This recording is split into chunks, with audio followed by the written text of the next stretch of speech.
2020 vision, discovering God's vision for your life.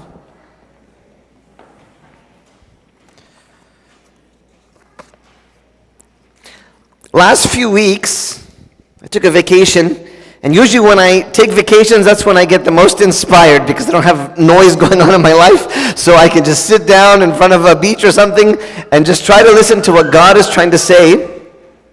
And I've been reading a book about leadership and courageous leadership, how to be a real leader. And we have these challenges as a leader to direct an organization or to direct a group of people in a special direction. And one of the biggest things that is hurting people everywhere is this lack of leadership, not because there's no leaders, but because there's leaders that don't have vision. We're going to talk about why this applies to me. You know, we live in an age when people around us, like very few people around us, have it figured out. Like very few people around you, you look at them and you say, wow, I want to be just like them. They seem like they've got life figured out. They know where they're going. They know what they're doing. They're fulfilled. They don't feel the sense of emptiness. And you look around at everybody else and you say, where are those people? There's so few people that actually kind of have figured out what God has intended for their lives. So many people are misguided, following whatever it is that they think would make them happy, running after the next best thing, wasting years running after emptiness, only to discover, where has it gone? Where has my life gone? What was it supposed to look like on earth? You see, people are always searching for some type of purpose, and when they don't discover it, they start to be really dragged down and feel like life is so empty. I remember God arranged something. One time, I have some friends from England. They were visiting their uncle in California, and it was beautiful, like multi-million-dollar mansion on the ocean. And they're visiting their uncle from England, so they say, come meet us here. We gather some youth, we do a Bible study, and the owner of the house is this person. He's worth probably $200 million. He's this very, very, very filthy rich person. And he's listening, he's like sitting in another room, he's listening to the Bible study as we're sharing, young people, we're really inspiring each other, we're talking about what God wants for our life and how we're going to serve God and all these things.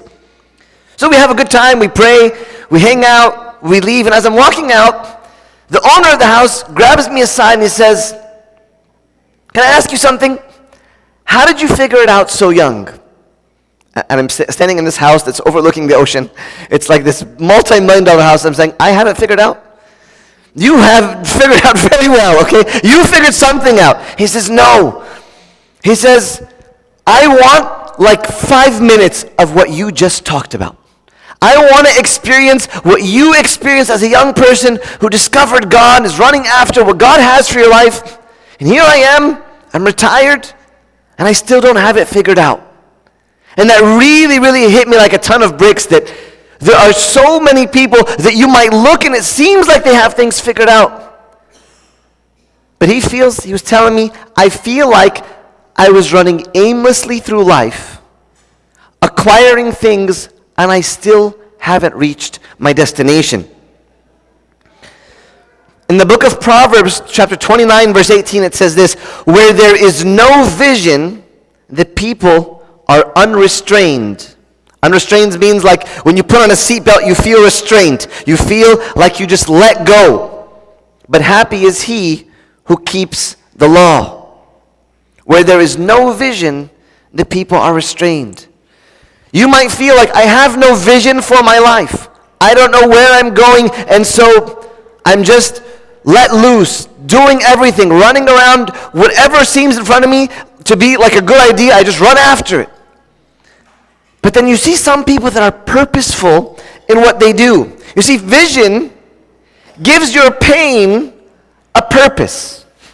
When you know where you're going and what you're doing, when you have pain, there's a purpose for that pain. I'm getting somewhere with that pain. When you see a young student who's studying very, very hard to get to graduation, to get the job or to get the career that they're running after, They've accepted the pain that it takes to get to the goal.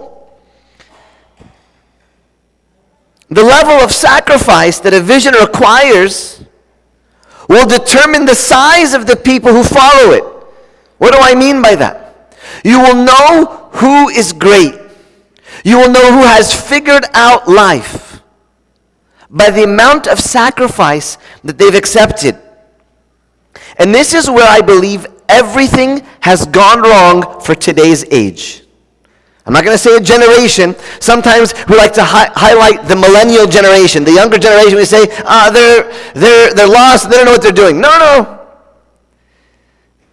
I realized recently, I had somebody who was mentoring me as I was growing up. He's a spiritual father, and he used to talk a lot about suffering and sacrifice. And he was always inspiring us about suffering and sacrifice, to the point where he made us excited to do something that would have a cost. If there was going to be a risk, it was going to be exciting.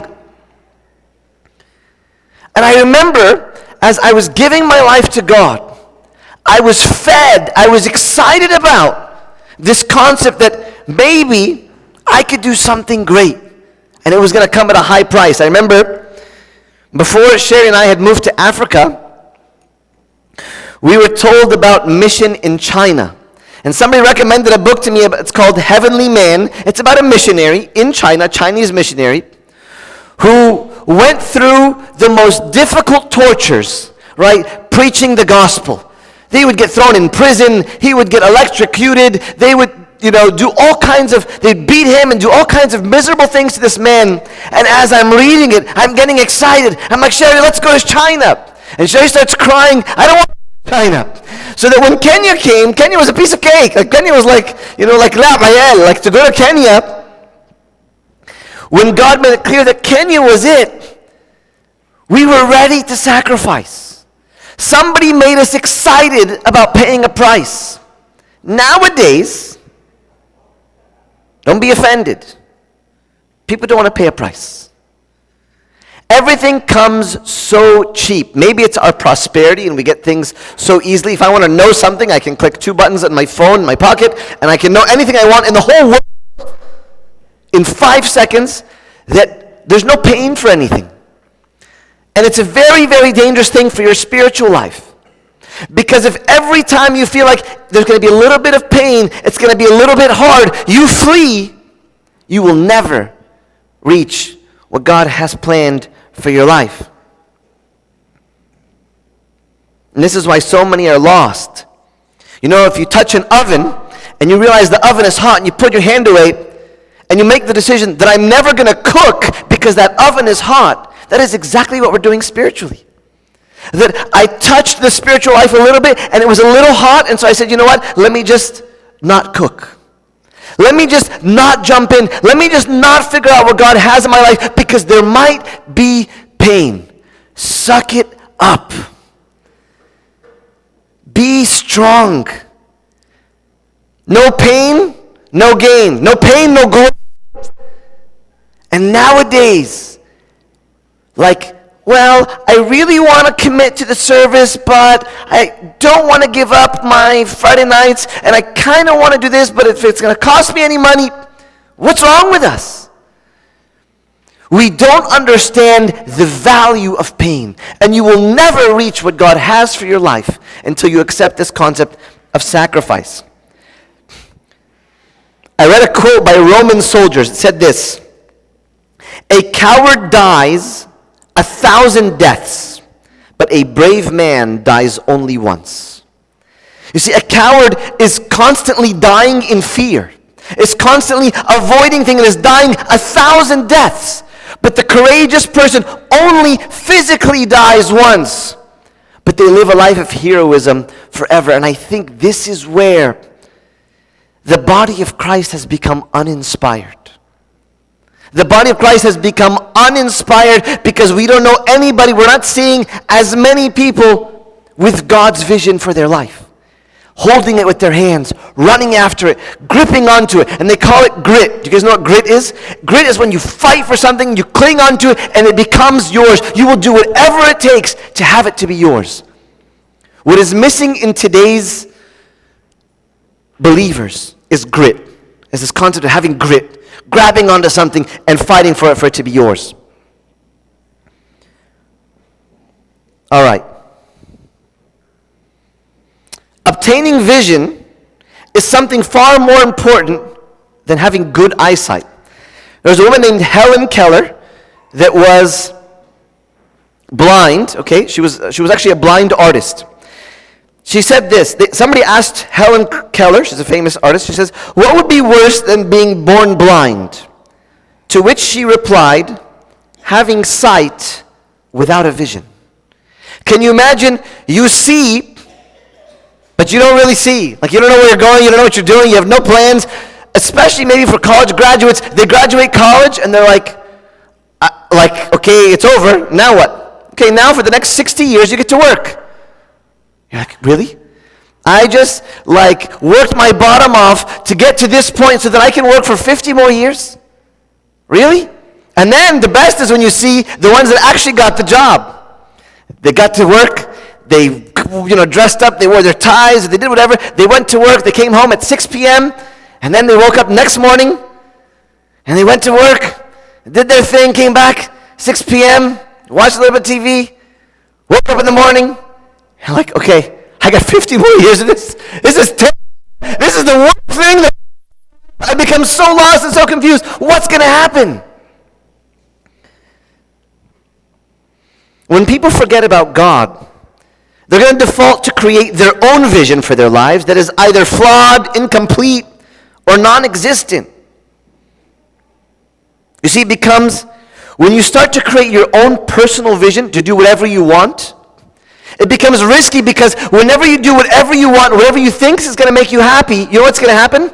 You're going to find your life either leaning towards sin or leaning towards disharmony. Your life is out of harmony. You just feel like everything is kind of a mess. Listen to what King Solomon says in Ecclesiastes chapter 2, verse 11. The wisest man ever God created. God gave him the greatest wisdom ever. But yet he had all kinds of riches, he had all kinds of everything. People and queens would come from other countries to see everything that Solomon had. And he says this, "Yet when I surveyed all that my hands had done and what I had toiled to achieve, everything was meaningless. A chasing after the wind, nothing was gained under the sun." You see, what Solomon is saying is any personal vision apart from God's will for our lives is incomplete. Any personal vision apart from God's will for our lives is incomplete. No matter the magnitude of your personal accomplishments, there's always going to be some void when you do it without God's blessings. So I want to ask you, where is your truth? You know, Pontius Pilate, when Jesus was being tried, he says, "What is truth? What is truth?" And I'm going to discuss right now people's discovery, because you build your lives upon your truth. What you believe to be true is how you start to build your life as the foundation. So as we celebrate this season, we want to figure out what is the bigger story. So to figure out and to discover my existence, there's three different choices that people usually make. The first one is, there is no story. We are meaningless species on a meaningless planet. There is no God. Somebody wrote into an online newspaper and said, "I'm finding a very difficult time to discover meaning for my life." So the person said, they responded back in this online newspaper, "Kill your ego. Nothing you do will ever matter. It's not just you, it's all of us. It's taken 100,000 years to get where we are in this blue dot, but nothing we've accomplished is all that outstanding. We are 7 billion tiny flecks of talking meat, stuck to an unremarkable mud ball, hurtling through space in an unimaginably vast universe for no particular reason.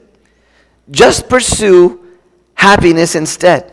That's the viewpoint of maybe an atheist that says everything is reaching nothing. Everything you're doing has no meaning. Just do whatever makes you happy. At any expense. If what makes me happy is going to hurt you, then I'm going to do it. Because everything is meaningless. So the first one is, there is no story. The second choice is that you can make up your own story. 2 Timothy chapter 4, verses 3 to 4 says this, "For the time will come when they will not endure sound teaching or doctrine, but according to their own desires, because they have itching ears, they will heap up for themselves teachers, and they will turn their ears away from the truth and be turned aside to fables." How many Christians live out their own homemade realities? Do whatever kind of floats my boat. You develop your own value system consistent with your own views, but could be very far from God's view. Could you imagine that God has a view for your life? That God has designed something specifically for you, and you are there writing your own story. This type of person that writes their own story says this, "Life is a story about me because I was in every scene. In fact, I was the only one in every scene. I was everywhere I went. If someone walked into my scene, it would frustrate me because they were disrupting the general theme of the play, namely, my comfort or glory." Is this your story? Is your story that you are in the play, you are the main actor, there's people that float around, there's sometimes people that interrupt the story, and you try to push them out of the story so that you are the center of the story? This type of person says, what's right for me may not be right for you. I make my own plans for my own life, often say statements like, I think this, or I believe. It doesn't matter what is right. It doesn't matter what is true. It doesn't matter what is supposed to be. But this works for me. But if everybody around us does whatever works for them, then we have a problem. Your third choice is to become part of God's story. I want you to imagine that God, if you've ever read a novel, you know that someone wrote it and there was an author. He creates the scene where everything happens, the plot, and all of the characters of the story. Each character has unique characteristics and personalities and a role to play in the bigger story. God has written a story, and you are a character with a unique characteristic in that story. But you have something to contribute to the story. So if God is the author of the big story and you are a character in that story, then it follows that the author created you to play a key role in his story. You see, be careful as believers.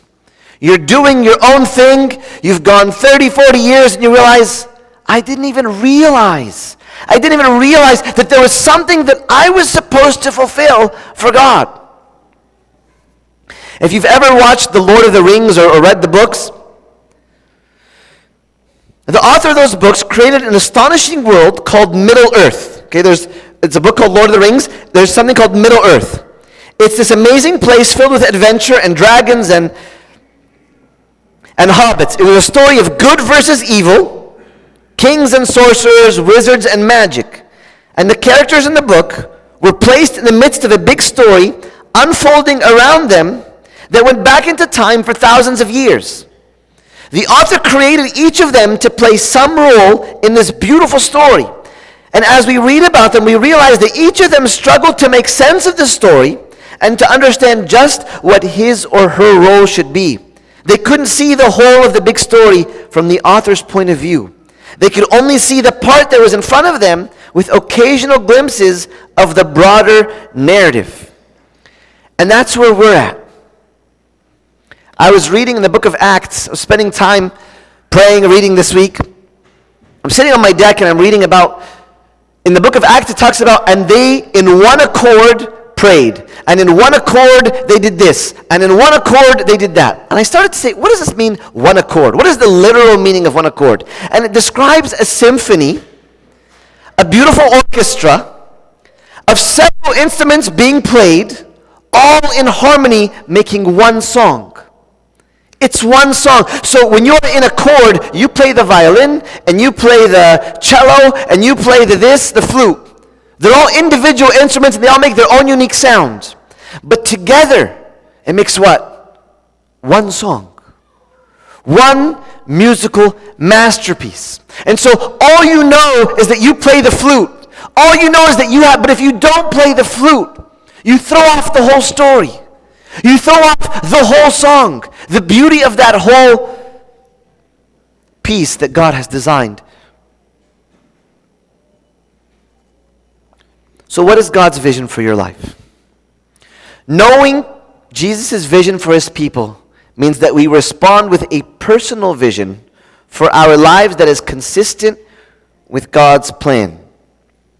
How do you know what God's plan is for your life? Most of you don't even know what your own vision is. How do we discover what that is? First, you need to ask, am I even in communication with God? Am I speaking to God? Am I understanding who God is? Am I in a real relationship? Because if God is going to write my story, how much do I really communicate with him? Because he's opened up a door that I would communicate with him, and he's going to tell me my role. He is the director of this story, and he's going to tell you, okay, your role is this part. You have to act out your part, and you have to fill your role, because your role plays in the most important scenes of the movie. But be careful in discovering your own vision without guidance. That's why the church gives us your spiritual father.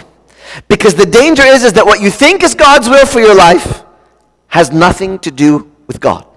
I don't know how many people come and tell me some great plan that God has given me a job that's going to take me to Timbuktu, and I'm going to be this spy, or I'm going to do something super exciting, and I believe that this is what God wants for my life. And I say, okay, tell me more about it. And they tell me, we're going to go and adventure. Okay, what about your family? My family will just have to adjust. So God wants you to leave your family, to go to wherever for a year, to blow up whatever country in the name of the U.S., whatever it is you're going to do, because this is God's will for your life. And as you begin to speak to a spiritual father, that spiritual father will make sure that your intentions are really about God's plan and not your plan. I'll give you a perfect example. Sherry and I, at one point, God led us to Africa, and we went to Africa, and we served in Africa, and we thought, this is where we're going to be, and we could not wait to raise ourselves in the mission and to raise our kids in the mission and do all these wonderful things. 1 year later, God called us back to Washington, D.C. We're sitting there thinking, we're going to go do this adventurous, magical, whatever experience in the tribes of Africa. And God had a completely different picture that wasn't what we thought it would be. And you have to make sure that you're not just following your own thing. All right. I want to read a passage from Acts chapter 10. I'm going to read 19 verses because it's important for you to hear the whole story. Because this is how you discover God's vision for your life. Follow along with me.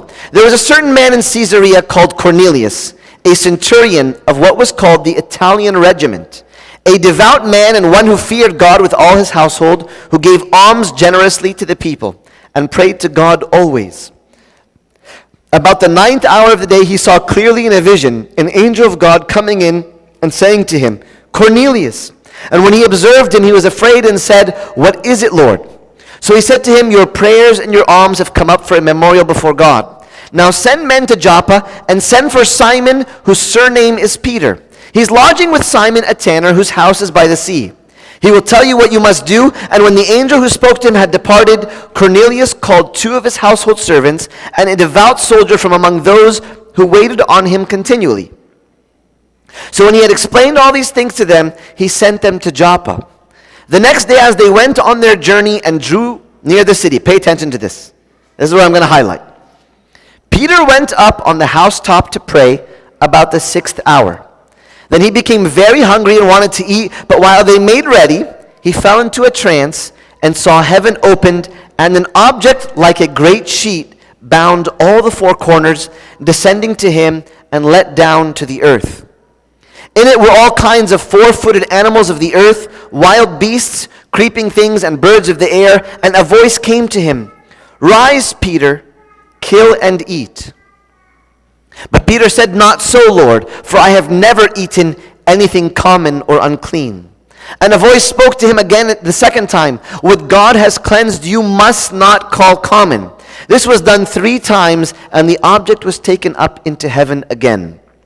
Now while Peter wondered within himself what this vision which he had seen meant, behold, the men who had been sent from Cornelius had made inquiry for Simon's house, and stood before the gate. And they called and asked whether Simon, whose surname was Peter, was lodging there.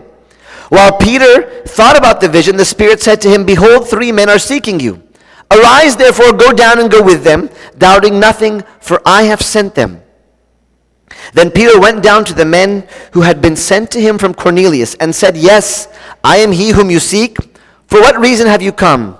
And they said, "Cornelius the centurion, a just man, one who fears God and has a good reputation among all the nation of the Jews, was divinely instructed by a holy angel to summon you to his house and to hear words from you." Then he invited them in and lodged them. On the next day Peter went away with them, and some brethren from Joppa accompanied him.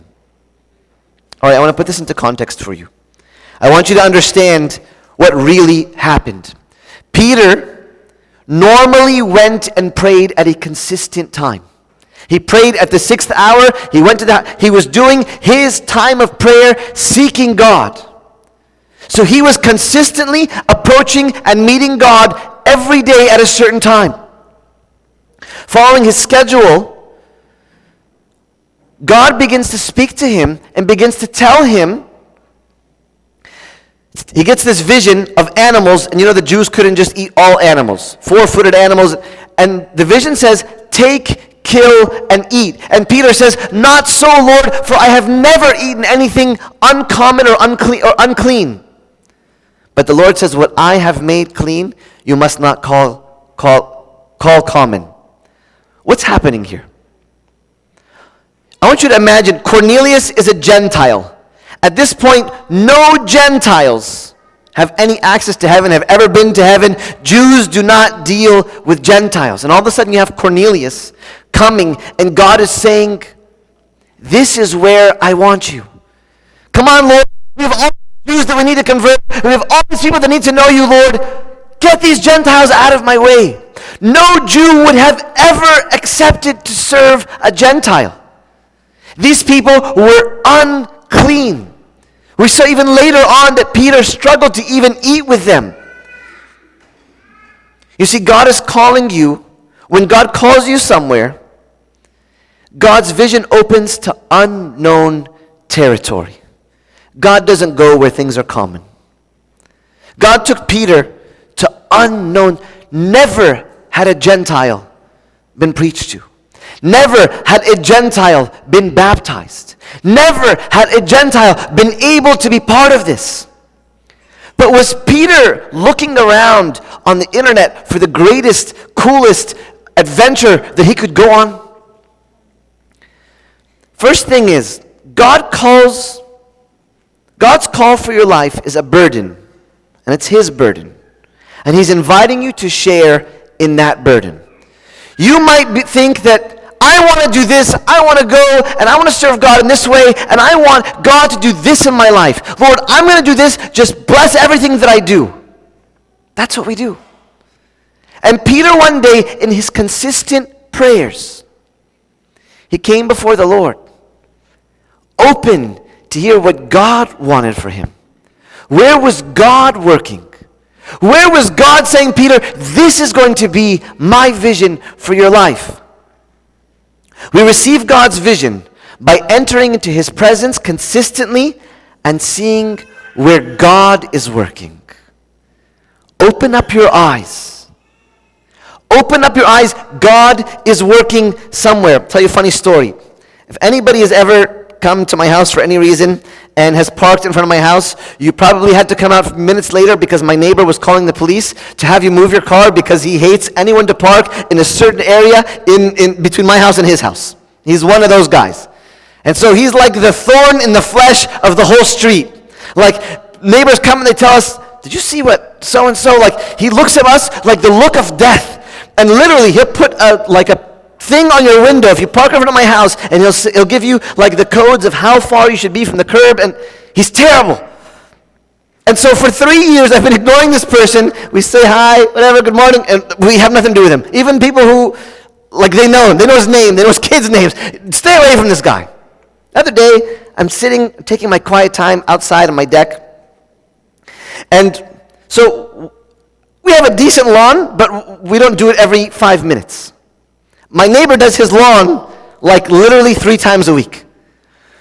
He goes out there like a scissor. Like, he'll make sure if it grows, and if we do it, that day he has to do it because he doesn't want my lawn to look better than his lawn for 1 minute. He's out there fixing his plans and doing whatever, and I'm out on my deck and I'm, reading and praying and doing my own thing. And he comes over to me, starts talking to me. And he begins to open up his heart in a way that brought me to my knees. He is going through so much in his life. This neighbor has, his brother doesn't deal with him anymore. He's adopted 2 children, and these 2 children have very, very big challenges. One of them has alcohol something. When they were born, he adopted this child. This child's parents were drinking alcohol, so the brain of this child is very, very, very damaged, and she's very challenged, she's very hyper, she's very violent, she's very aggressive. And they're carrying this cross daily. And we always hear screaming in the next house, and we're like, okay, let's plug our ears, like, don't listen to what's going on.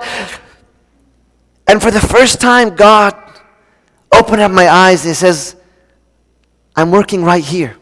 I know you want to go and do this cool activity at your church, and I know you want to go start this cool series about God's vision, but this is where I'm working. And he comes over, we begin to talk, and I began to encourage him. I began to tell him how heroic it is that he's adopted this child, and he's caring for her. And it's the most difficult thing in the entire world, and if I had to do it, I'd be probably 10 times worse. I began to tell him, I'm sure in God's eyes what you are doing is so heroic. You've taken this young girl into your home, and you're raising her, and it's the hardest thing in the world. And he began to break down and cry. And for the first time, God is saying, you have your own vision, you're going to come to church with your sermon, and you want to say your own 2 cents, but this is where I'm working. Do you want to be a part of it or not? God is asking you to open your eyes. Peter opened his eyes, and he found Cornelius and these people right in front of him. And he baptized him, and they started speaking in tongues, and Peter's eyes were open that God wants the Gentiles. And Peter had direction for his life. I want you to think, are you in tune with God? So that when God says, I'm working here, this is where I'm working. Do you want to be a part of where I'm working? I'm writing this story, and you could be a key character in my story. When I see God working around me, this is my invitation to adjust my life to Him and join Him in that work. Can you guys click the next slide? Sorry, it's not. There's no next slide? Okay. Thank you. When I see God working around me, this is my invitation to adjust my life. I want to ask you today, have you adjusted your life to be part of God's vision? Because you can't say that I'm going to live my life this way, and God is asking something all the way over here, and He's going to say, hey, come and join me, when I've refused to be in that life. You have to adjust your life to be ready to be used by God. There's things inside of you that got to say they don't match with God's vision. And maybe I need to change that. And like I said earlier, no pain, no gain. It's not always easy. There could be a little bit of pain, a little bit of difficulty. My neighbor who has this young daughter is going through a lot of pain. And I began to realize that these people are going to have a lot of glory before God's eyes. He will one day discover when he finishes his race with this young child how God did something great through his life for that person. You see, what's missing from most of us is this soft and sensitive heart searching for Him at work. Say, Lord, give me a soft and sensitive heart. I want to see where you're working. I can't sense it. Help me to be able to say, all right, Lord, I know that's what you're calling me to. It's not St. George is going to appear in my room and tell me like it happened to Peter. It's not going to happen that way. He's working right there. But ask the Lord to make your heart sensitive. Say, Lord, I can see something. I know, Lord, you're inviting me into this work, that I can experience what you have for my life. Maybe God is speaking to you, but you're not hearing. And maybe you're praying, but not receiving. James ends with this last verse. He says, you ask and you do not receive because you ask amiss, or you ask wrongly, that you may spend it on your pleasures. You're writing your own story. Adulterers and adulteresses.